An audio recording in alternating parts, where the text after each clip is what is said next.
Recording in progress. All right, welcome everybody. We're going to call the meeting to order. It's October 7th at 6 p.m. It's the Washoe County Planning Commission. Can we have find out who's here, please? Call to order determination. Jim Barnes. Here. Michael Flick. Here. Linda Kennedy. Here. Chair Lazareski is out. He does have an excused absence. Kate Nelson. Here. Amy Owens also has an excused absence. She will not be here. And Vice Chair Pierce. I'm present. Thank you. We do have a quorum. Thank you. Will you all please join us in the Pledge of Allegiance?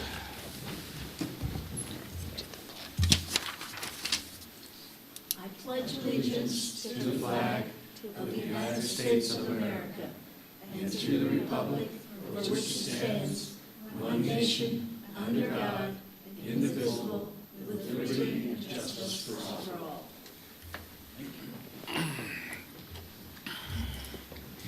All right, maybe we please have the ethics law announcements. Jen Gustafson for the record.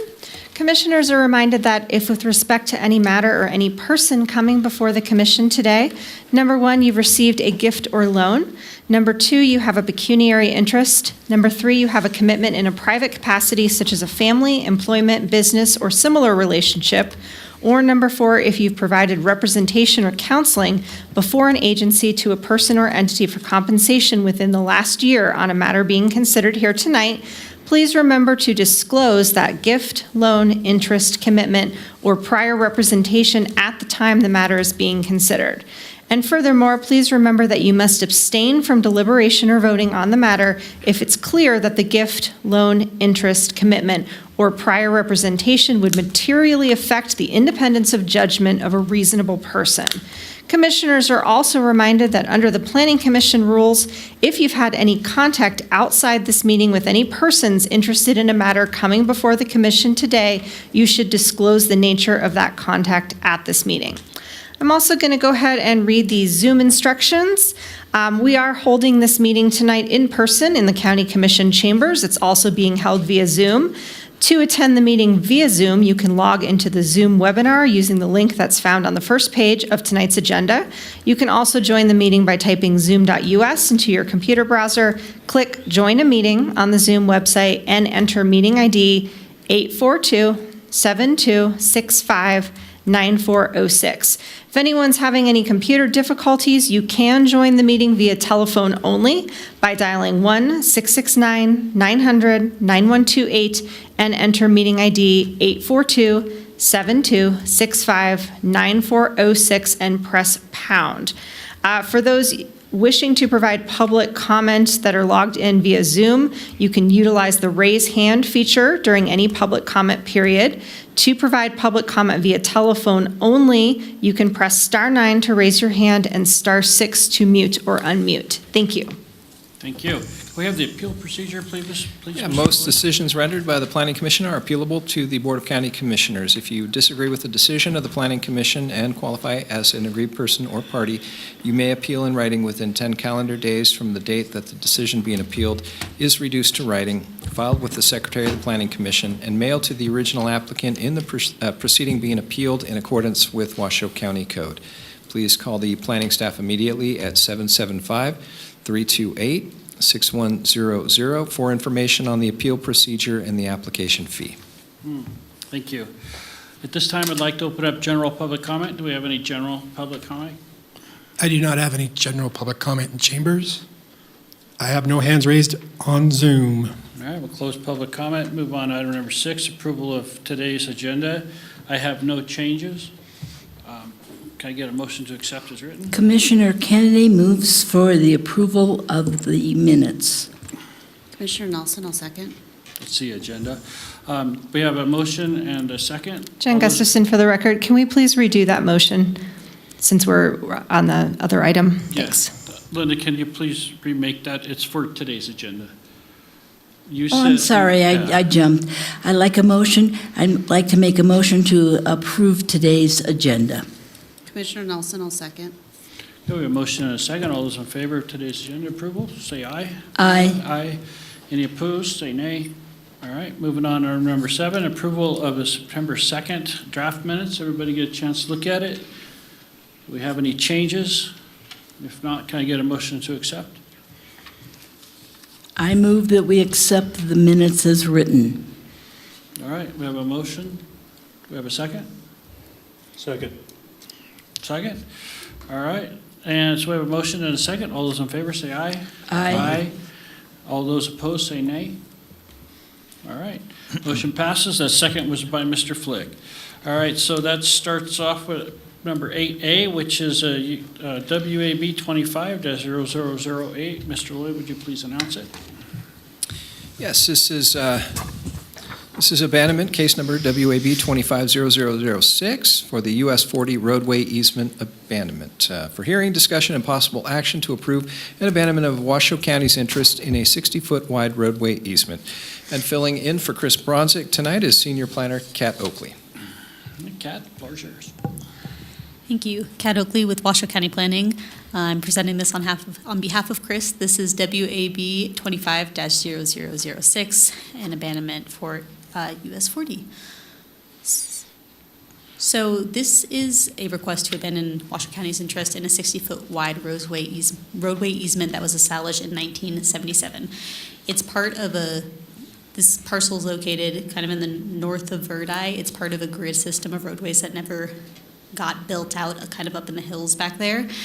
And development in the area has utilized other roadways that are better suited to the topography to access existing development and infrastructure. This abandonment is necessary to allow the finalization of a parcel map associated with a Tumwa water tank in the vicinity and that access road. That is a parcel map that was approved by the City of Reno, and this is actually a parcel that is in the City of Reno's sphere of influence, but they have asked us to process it for them, and we've agreed to do so. So that's why you all are seeing it. Here's a vicinity map. You can see it's on the edge of Somerset there, and that there is an existing water tank to the north of the parcel. Again, it's in their sphere of influence, but we are processing it, and it is in the Verdi planning area. Here's an image of the actual easement. So it traverses the parcel from north to south, and you can see it is connecting to where that existing water tank is, but again, that water tank has an existing developed access in a legal access easement, and so there is no need for this easement now or in the future due to that. The abutting property owners were noticed, and we did not receive any comments. And staff does recommend approval with conditions of this request based on an ability to make the required findings, and I'm happy to answer any questions you may have. Okay. Anybody have any questions? The applicant is here as well and has a presentation. Would the applicant like to make a presentation?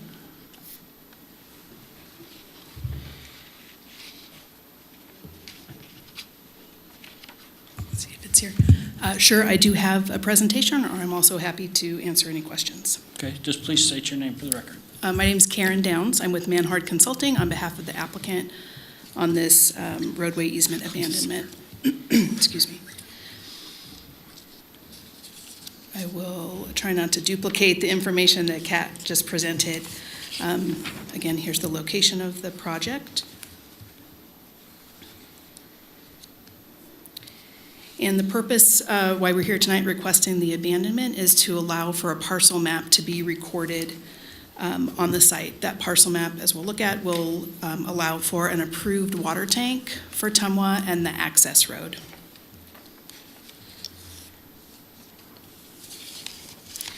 Here's the map of how that easement was originally recorded. It's hard to see. I thought I had outlined, but the existing parcel is kind of down in the bottom center. It's one of those parcels, and as you see, the parcels were all created with roadway easements along the boundary of each parcel. That was never built out for numerous reasons, but this is how it was created. That easement now goes through the center of this parcel, as shown, and what is here before you is the parcel map that has been is going through the process, going towards recommendation.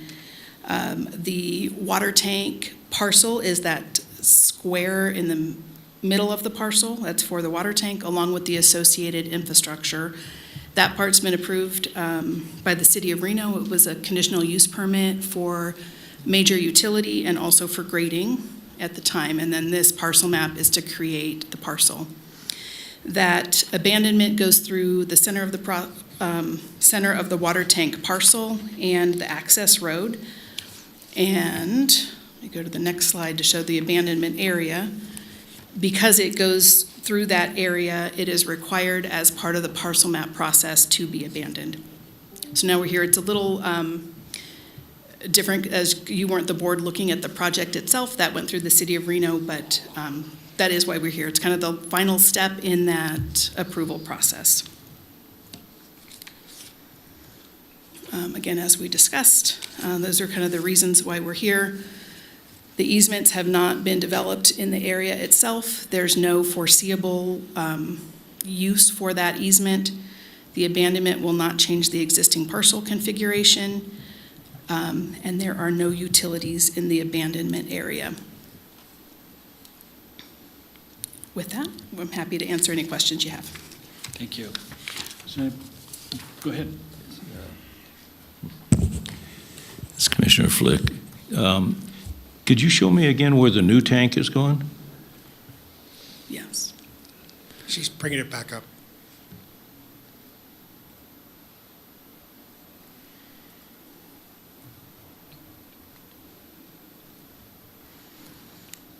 So if you see the that kind of square parcel, you'll see there's that's for the water tank.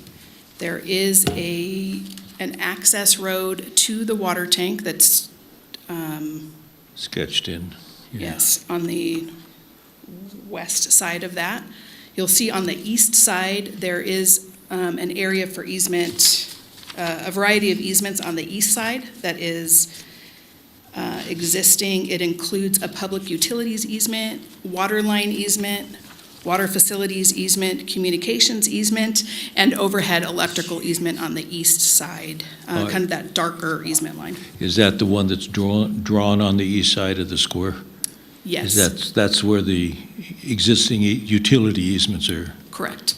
Okay. The only thing that was separate from that is that roadway easement that goes through the center Yeah. under the water, Okay, we under didn't- the water tank. We didn't get that slide in our packet, so I was a little confused as to where.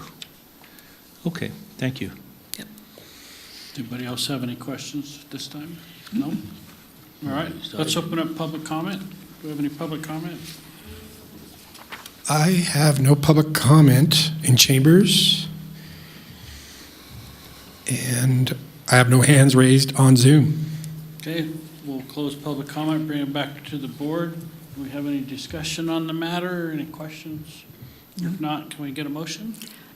I move that after giving reasoned consideration to the information contained in the staff report and information received during the public hearing, the Washoe County Planning Commission approve abandonment case number WAB 25-0006 for Toll Brothers with the conditions included as Exhibit A to this matter, having made all three findings in accordance with Washoe County Code Section 110.806.20. All right, we have a motion. Do we have a second? Commissioner Nelson will second. We have a motion and a second. All those in favor say aye. Aye. Any opposed, say nay. All right, thank you. Motion passes.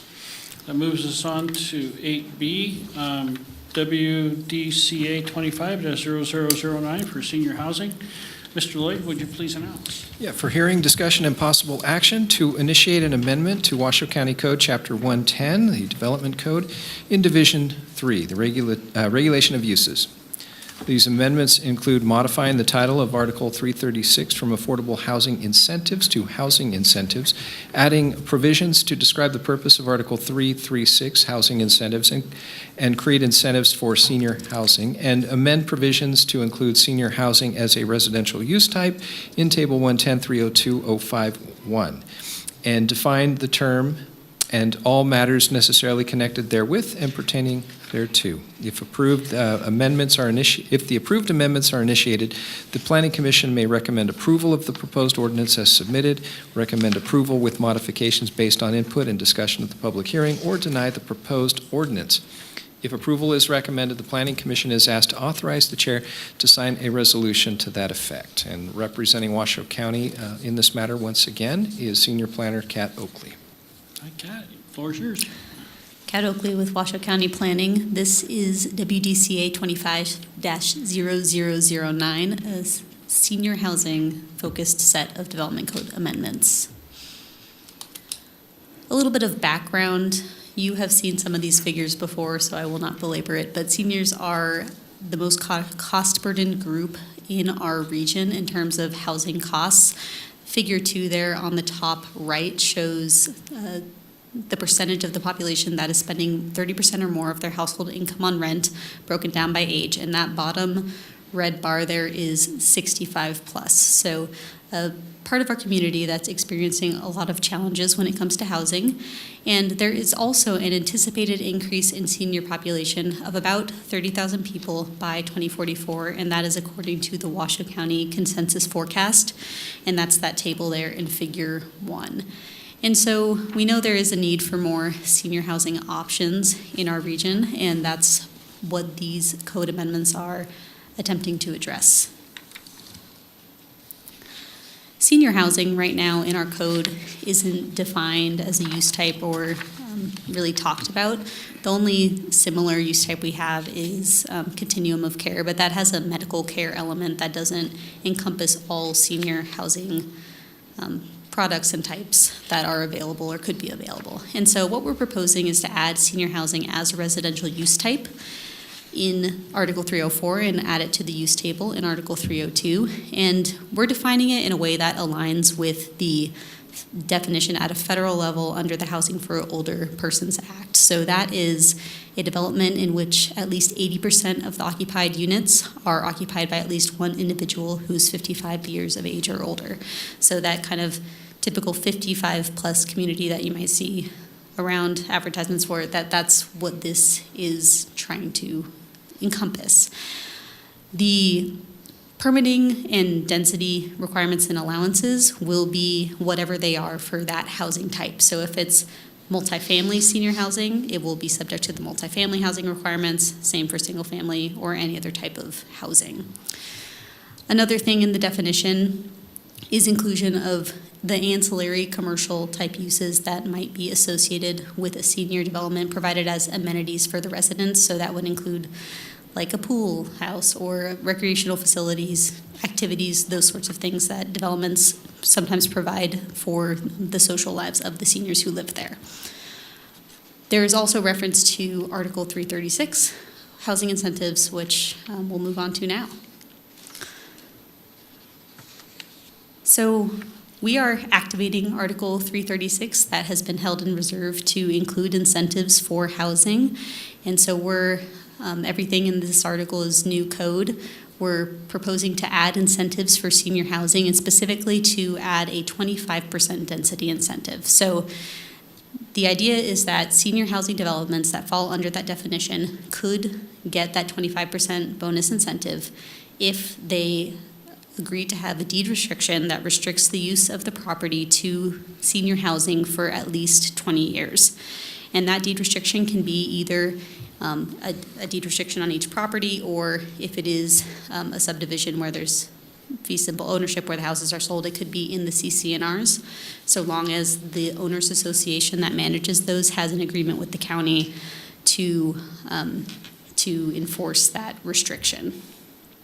And you did receive a memo recently which added just the language in red on the screen to this part of the code that specifies that the HOA or property owners association enforcing those CC&Rs would need to be in an agreement with us to enforce this part of it as in order to qualify for this density incentive. So that's just to make sure that we have adequate enforcement mechanisms for these restrictions going forward that we are getting and in return for that density incentive. There was a public workshop held on September 10th of this year We had 3 attendees and had some questions and comments related to deed restriction enforcement, which I just touched on a bit.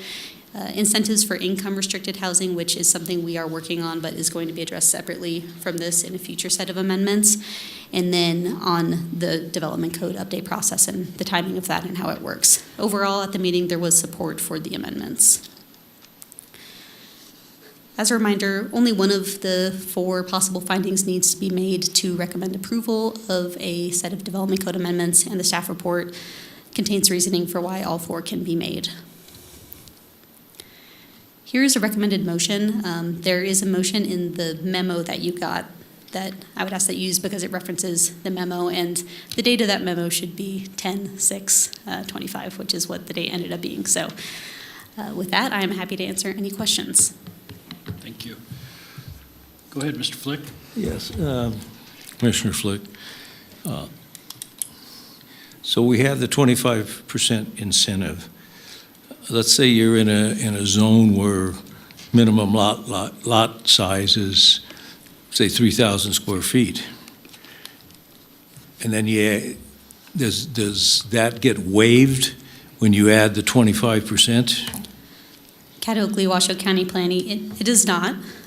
They could utilize, if it were a single-family type development, they could utilize a common open space subdivision to modify the minimum lot size and setback standards to accommodate whatever the density is, but also, particularly with that 3,000 example, in some cases, these developments might be multifamily, and in that case, they would be multiple units on one larger parcel. Even if it doesn't comply with the underlying zone? It would need to comply with the minimum lot size, setbacks, and dimensions unless they varied it through some other process. We do have processes to vary it, but this density bonus does not give them that as a blanket allowance. They still have to comply with the other regulations. That's going to be pretty hard to do. It depends. It really does. You know. But we do see quite a lot of developments just in general come through as common open space developments, and that allows the lot size variation. And then you will see that we are working on other pathways to kind of allow the smaller lot, smaller house type development, and you will be seeing that very soon at a future meeting. So we're keeping our eye on that as well. Because the way I see it right now, I mean, you have a 25% bonus that you really can't implement. I mean, if somebody buys a piece of property, they're going to have their engineers determine what the max density is, how many lots are going to be able to yield.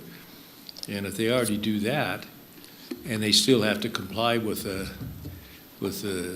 square footage of the lot, I mean, there's no room for the 25% increase unless you start encroaching on open space and the things that you're talking about. But that loses part of the appeal.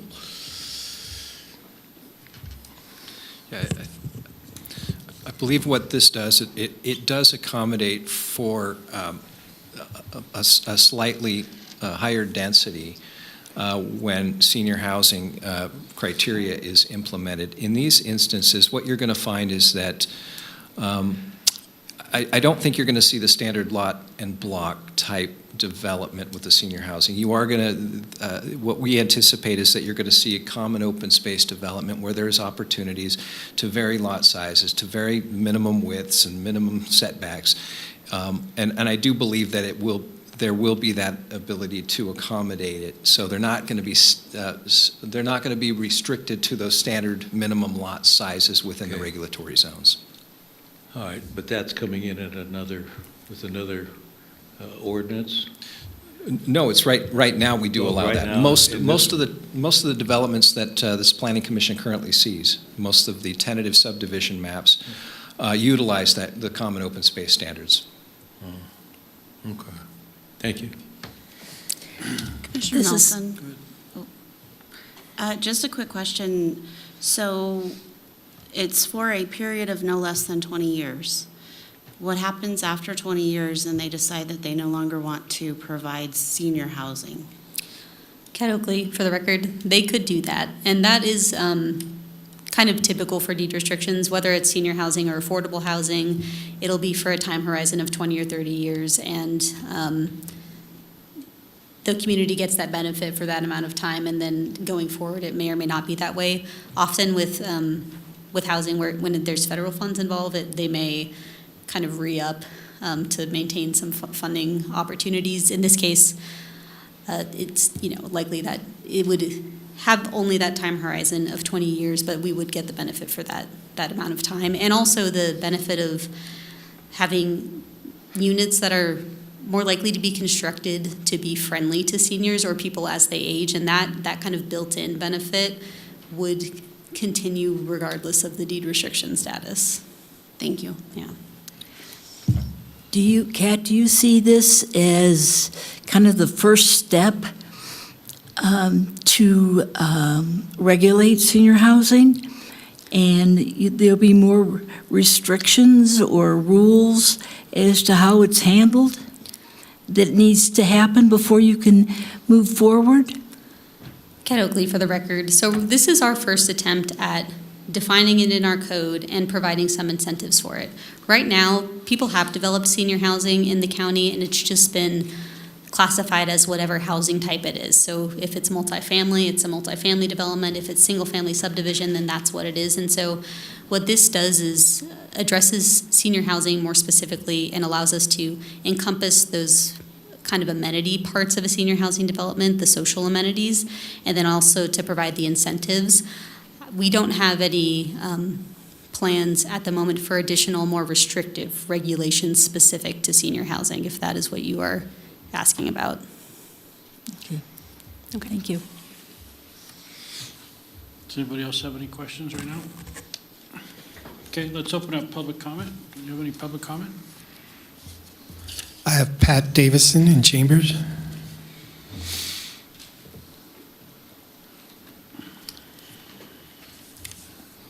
Good evening, Vice Chair Pierce, members of the Commission. My name is Pat Davison. I'm a resident of District 5.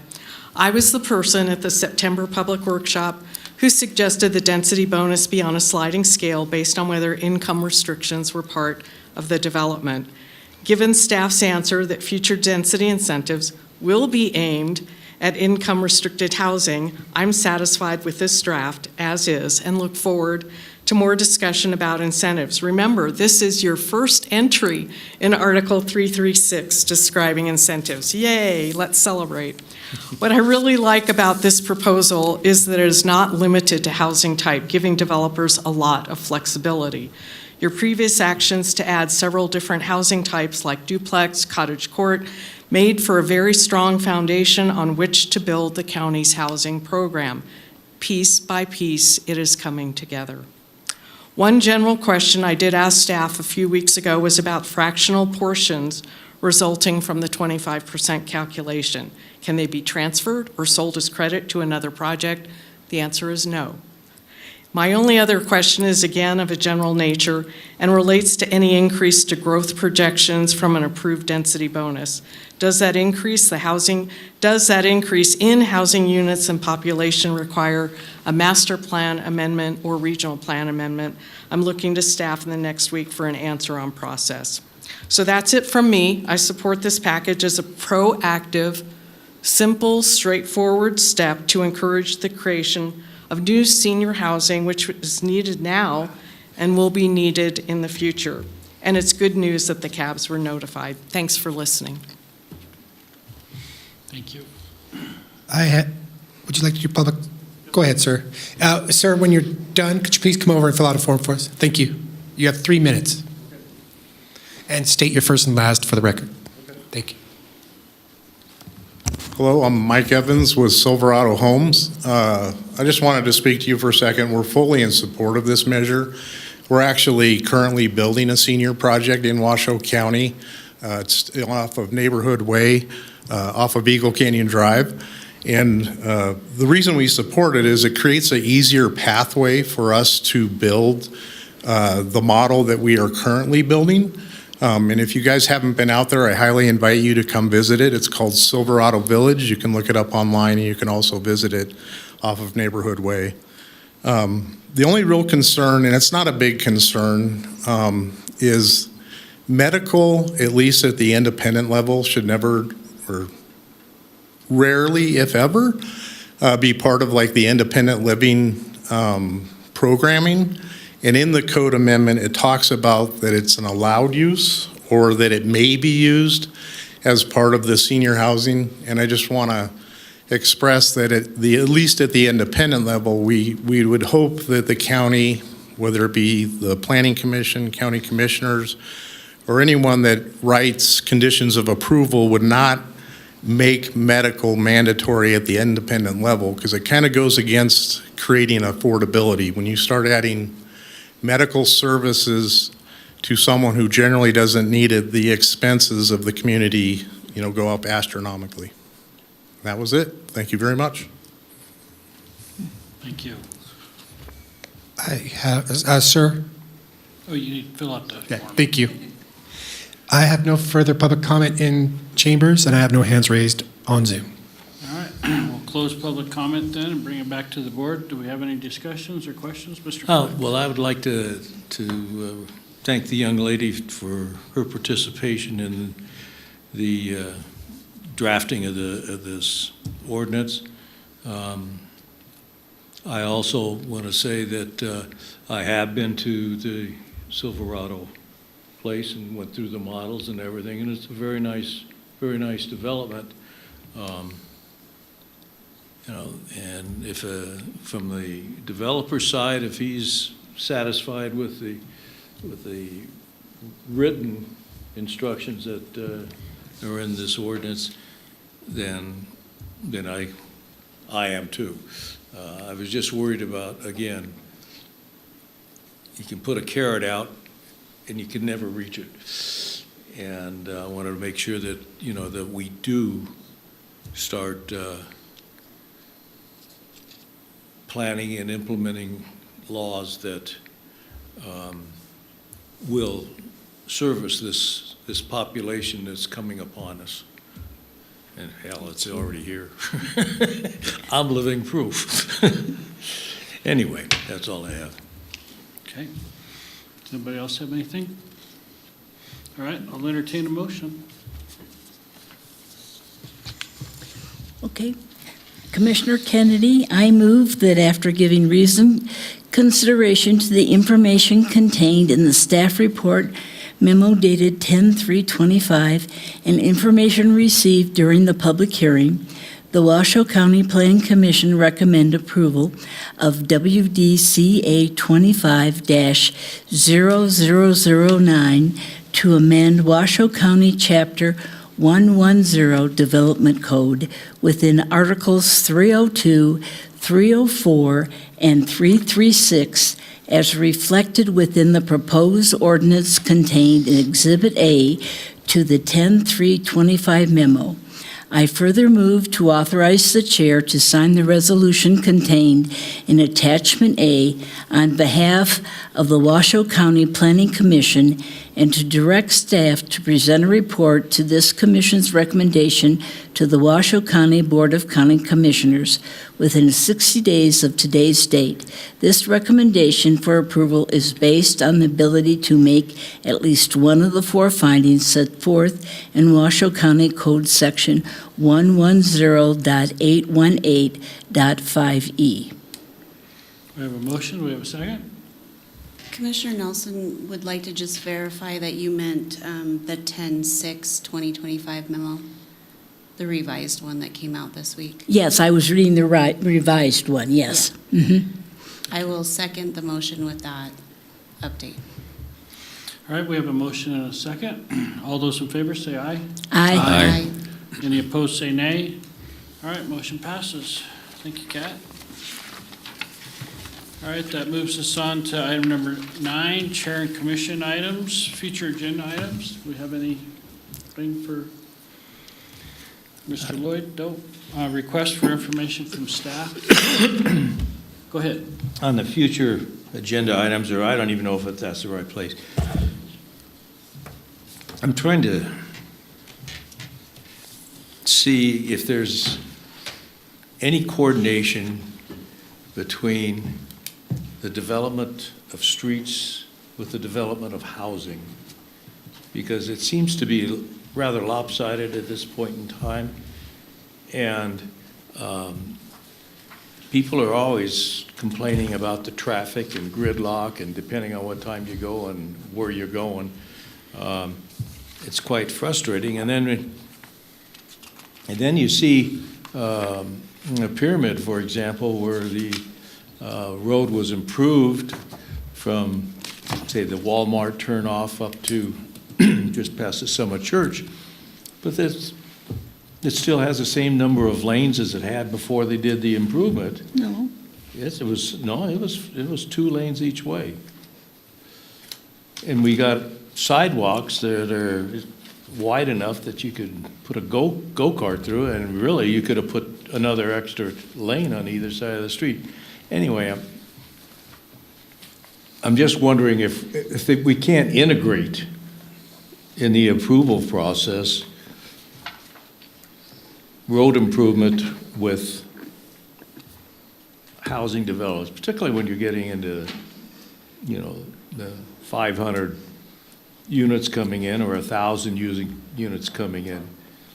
I mean, it's going to get worse than it is today. I can speak a little bit, am I on? I can speak a little bit, having formerly worked for NDOT, is that the decision-making process of NDOT, which only involves state highways, which would be Pyramid, for example, is a very different process than our process. And then you have RTC, which handles other highways, and that there are so many different agencies with different budgets, with different priorities, that it would be great, but it would be a very difficult process, and it would be a real challenge to someone to get the planning of the various agencies to sit down together with this planning. Because at this point, or at least when I was there, they didn't talk to each other. So that would be a challenge that we could take to our county commissioners to work more with the other planning agencies in this state to work together, but it's beyond the scope of this agency. If I could weigh in really quickly, I'm a little cautious that we're starting to tread into an area on an item that has not been agendized currently and having too much discussion. That being said, yes, there are numerous agencies, including RTC and DOT, depending on the jurisdiction, and we can certainly have more robust discussion in what all of the different agencies and how they coordinate their activities involving traffic throughout the region. But probably not the best time to have a full discussion at this time. I agree. I was just bringing it up because, we got sidewalks that nobody's going to use to any degree. You spend a fortune on concrete. I think that's a regional coordination issue. So I think that's a regional coordination issue. Well, I don't know if that's something we can handle at the Planning Commission, but if so, can we get it on the agenda, please? And if not, then we'll move on. Okay. Any other requests? Okay. I would like to, and I don't know if it needs to go here or where, but I would like, Linda said that she got locked in after the last meeting, and so I would like to request that security stick around until at least she gets out of the building for all future meetings. I do not want to see her get locked in this building again. So. Would agree. And I spoke with Ms. Kennedy earlier, and I had promised her that I will make sure that she safely exits the building after these meetings. I think we need to look into that. Thank you. Okay, any information from staff? I guess that would be it. Number 10, report on previous planning commissioner items. Yeah, a few items to report on. At the September 9th BCC meeting, the BCC had approved and adopted the MPA and RZA for 700 Harper Court up in Incline, and also heard the first reading for 560 Lakeshore Boulevard. That was the Development Code Amendment. The second reading is scheduled for October 14th for that item. Also upcoming at the October 28th BCC meeting. The BCC is scheduled to hear the Marengo Springs RZA, the regulatory zone amendment. And that's all that I have. Thank you. Anything from legal? Jen Gustafson. I just have a quick announcement. I am going to be kind of phasing off of planning and building. So I think most likely the November Planning Commission meeting will probably be my last meeting representing this board. But I'll be kind of phasing off in the next couple months. But I just want to let everyone know that I've really enjoyed working with you all, and I've really enjoyed this assignment, planning and building. And yeah, so I'll just to let you know, I'll be kind of phasing off of this assignment. Thank you all. I personally have enjoyed having you here. Thank you for all your time. Okay. Any public comment? Do we have any public comment? I have no public comment in chambers, and I have no hands raised on Zoom. All right, 6:41. Meeting is adjourned.